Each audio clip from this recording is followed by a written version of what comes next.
We were told that this year the conference attendance was a little light and people were having trouble filling their table. And the reason was because most people did not see this as a business issue. Nothing could be further from the truth. And that's what I want to show you today. So the title of what I'm going to talk about is Rebuilding America's Middle Class. How do we do it? Prosperity requires capitalism in the classroom.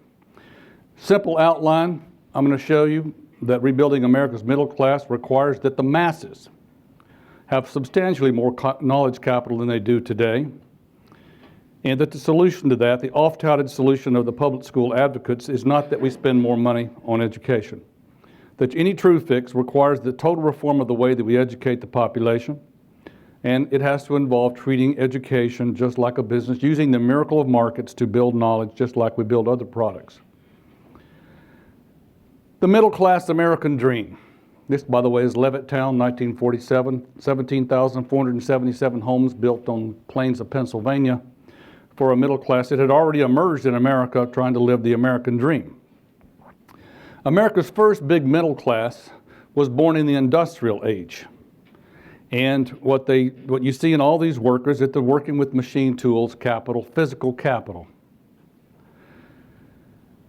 The typical industrial age worker, say an assembler, would be provided machinery and equipment with which they would be more productive, producing physical goods, earning middle income wages. That was our first big middle class, was born of the industrial age. Here's a little math. If you don't believe me, it says that output per worker is a function of the capital labor ratio. Workers are paid a wage which depends on their marginal product, which again is a function of the capital labor ratio. It's always capital labor ratio everywhere. Labor productivity and wages depend on the amount of capital with which labor has to work. Now, up from 1800, most of us were employed in the agrarian sector, not shown here. It's the remainder, but there was a growth in both the mental world and the physical world, but the physical world peaked out at about 1920. And the fraction of American workers who are producing goods in industries, which is manufacturing, mining, and construction, started a big decline. Manufacturing today is down to about 10%, mining and the construction, the whole thing down to about 16%. So we've gone on to be a service-producing nation, an increasing physical world for a while now, an increasing mental but decreasing physical world. In the mental world, and we've made this is the information age. So what kind of capital do you need? You need knowledge capital. Today, what we see people doing is completely different than yesterday. Machinery, equipment, and the like are the physical capital with which industrial workers became more productive and earned higher wages, but education, knowledge, and the like are the intellectual capital which make the knowledge services worker more productive. Your typical knowledge service worker has not external to them, but internal in their brain, their gray matter, some education and some expertise, which enable them to be a physician or a scientist or an architect. And with that, they can earn high wages with their high value knowledge services. But at the other end of the wage spectrum today, you see somebody with a few tools and supplies, like a car for a taxi driver or barbers, you have scissors, and they have a relatively small skill with which they provide personal services, earn middle to low wages. The great gap here in the middle of the middle class has to, of course, therefore get their middle income wages through a level of knowledge which they acquire in high school. United States has pretty much matured in terms of the fraction of people that we send on to college. Only about 26% of our population, aged 20 to 29, is engaged in higher education somewhere. That's much lower than, in Finland or even Greece. We're about in the middle in terms of the fraction of Americans that go on to get higher education. So, a high school education must contain substantial knowledge capital in order for the middle class to sustain the American dream. It's just that simple. If the majority of the people are going to stop at high school, and we expect the majority of the people to be in the middle class, then high school degree has to be worth something. Is it? Well, here are wages for year-round full-time males as a function of their age and their education. So here's a high school degree. This is a college degree. Notice that, in this age range right here, your wage, if you're a high school grad, is about half of what it is for a college grad. That means that K through 12, 13 years of school only give you half of what you get in 17 years of school. That indicates a great failing of what's going on in the K through 12 programs, undereducating America. With all that time, they've got our kids from 5 to 18. Now, why can't we graduate and go into the labor force and have a valuable job? Because it's not seen as business, of course. Instead, 30% of American students leave without graduating from high school. What about the ones who stay there, where their scores in science are slightly above average compared to our peer nations around the globe, about average in math, and in the bottom quartile in reading? So the ones that stay there aren't getting the knowledge they need. Look, there is no way the great masses of society, the middle class, can live the American dream at home without being productive at work, and this requires substantial knowledge capital today. Where did we go wrong along the way as we transferred from the industrial age and that middle class to the information age in this one? As the economy progressed from the industrial age to the information age, workers' capital changed from being supplied by the private sector to being supplied by the government sector. Private sector investors, which we called industrial capitalists, were seeking profit. They came to the firms and said, I see you have workers now. Here's some machinery and equipment. If you buy it from me, the workers will be more productive. You'll have more profits. Everybody benefited. It was win-win-win. The capitalists, the firms, the labor. It was automatically happened because of the capitalist free market system. And that's the way that those workers got higher wages. But public schools supply the knowledge capital for most workers today. They're public, they're not private, and so they lack all the benefits of markets. And so they're simply naturally going to fail to educate the masses to a level that can sustain the American dream.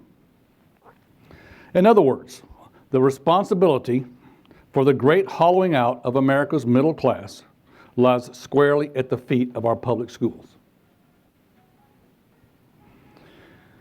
Education is the key to sustaining the American dream. Students that go on to college can experience that.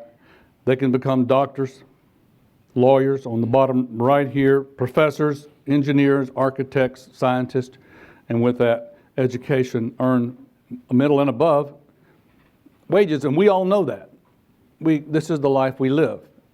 But what about before that? What about in our schools? What about our grammar schools and our colleges and so on? What about the ones who stop there and their terminal degree is high school? Recent polls have shown a fifth of Americans can't locate the U.S. on a world map. Why do you think this is? I personally believe that U.S. Americans are unable to do so because some people out there in our nation don't have maps, and I believe that our education, such as in South Africa and the Iraq, everywhere such as, and I believe that they should, our education over here in the U.S. should help the U.S. or should help South Africa and should help the Iraq and the Asian countries, so we will be able to build up our future for our children. I'm sorry I had to show that. It's kind of brutal. That's Miss Teen High School Teen Contest, Lexington High School, South Carolina, high school. Spending more money is not the solution. That's what I'd like to show you. All right, 1970 to 2010, spending per pupil in constant inflation-adjusted dollars has increased from $5,500 to $13,500, 2.5 times as much. What has that done for scores? Scores in reading are flat, math flat, science down. The money's going. Where is it going? We have 96% more students. We've hired more teachers, but we have hired 700% more bureaucrats, administrators. So I have an example for you, which I think drives home the point. That was 1970. This is 1984.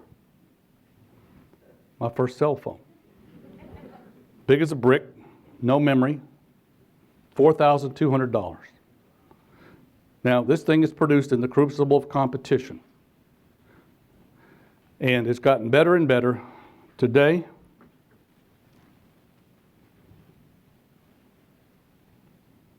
this device,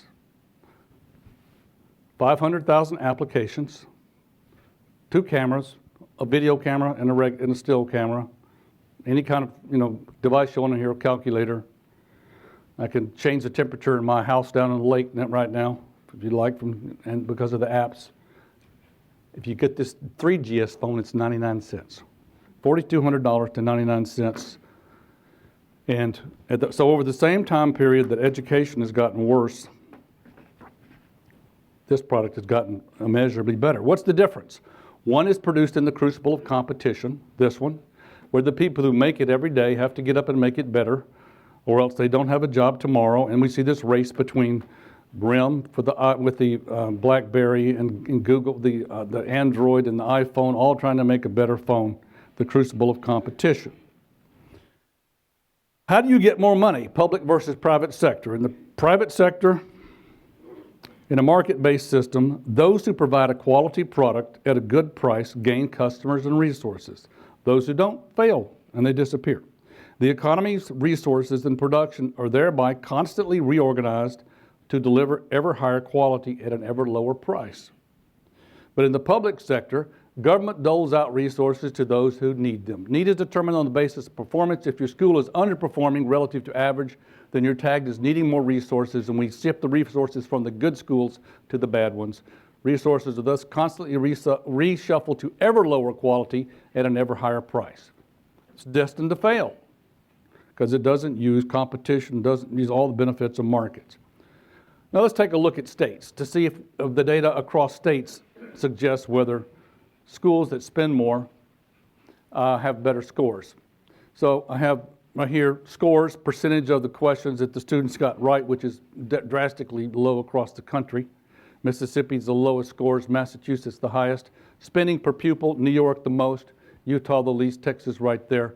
There seems to be a mild relationship between these two things. If you look at the raw data, scores do go up with spending. This variable here means that this is a coefficient which is statistically significantly different from zero, which means spending does matter. But there are problems with this, and very obvious problems. First of all, look who's spending the most, New York, New Jersey, who's spending the least. One obvious thing is that the cost of living here is much higher than there.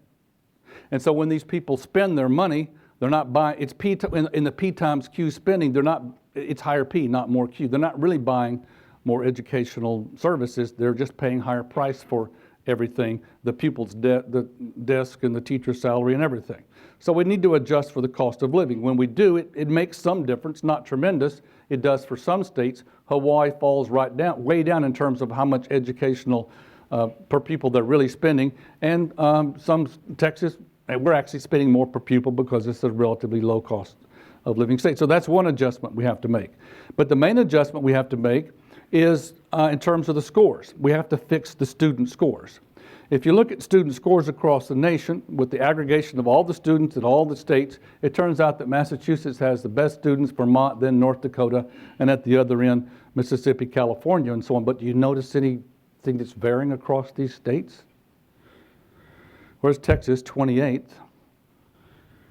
Well, let's disaggregate the data and compare whites to whites.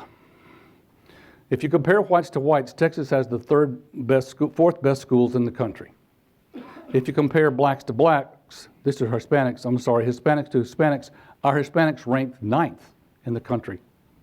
Our blacks ranked 3rd in the country. But we ranked 28th when we're in the top 10 on everything and the top 5 on 2 of them. How does that happen? It happens because, and you may not like this, I don't like it, but white students score better than Hispanics, who score better than blacks. Certainly we'd all like for them to all be equally good, that is. If they were all shit, we would like that, but as a matter of fact, it's not currently that way. And so when you let the populations vary across state, you're not testing so much to see whether the schools are better, you're testing to see how does the population vary. Vermont, 91% white in the public school system. California, 25%. Mississippi is 51% black. West New Mexico is 59% Hispanic. We need to hold constant the student makeup in order to get a real test of how good the schools are. By the way, Texas, there we are, 50% Hispanic in Texas. Once you hold constant the student population at its average across all the schools in America, then you get a completely different reordering of who has the good schools. And some of the notable changes are Vermont moves from being second to being 15th or so, while Texas, the biggest gainer, and I didn't rig these results, this is data from the National Center for Education Statistics, moves from 28th to 3rd. So, this is my next to my last slide. I'm just going to jump to the end. When you search for what really makes student scores higher, what you find is the following thing. If you put any kind of regression analysis with the variable you're trying to explain being student scores, and you search for explanatory variables, what you find is that 2 and only 2 have a statistically significant impact on the student scores when that money is spent inside a public school system. And those 2 are, what's the education of the parents, the cost of living adjusted income of the parents, and their education. Expenditures per pupil have no statistical significance. There's an 81% probability that they don't matter. That's what that says. So we basically, in statistical science, if this gets above 5%, we kick it out. It's 81%. And this means that it's not statistically significant. When you drop it, what you find is, again, these are the things that matter, and they're both very important. In other words, spent inside a public school system, more money does not improve student scores. I'm not saying more money doesn't make student scores better, but it doesn't make better when that money is spent inside a system. No amount of water is enough to fill up a drain when the stopper's out, right, if you don't manage the budget. So the education and income of the parents are all that matters. If we're going to improve our public schools, it doesn't take more money. It just takes a different system, a system which provides capital in the same way it used to provide it when it was physical capital, supplied by profit-seeking businesses who have all the things that any other business has. And I'm talking about competition. I'm talking about even hostile takeovers of schools and non-performing areas. The entire everything you would experience in the production of this product, you need to let happen in our schools, and they'll be that much better. I've been an educator for 37 years. We know that this is the case. So thank you I'm going to stop here.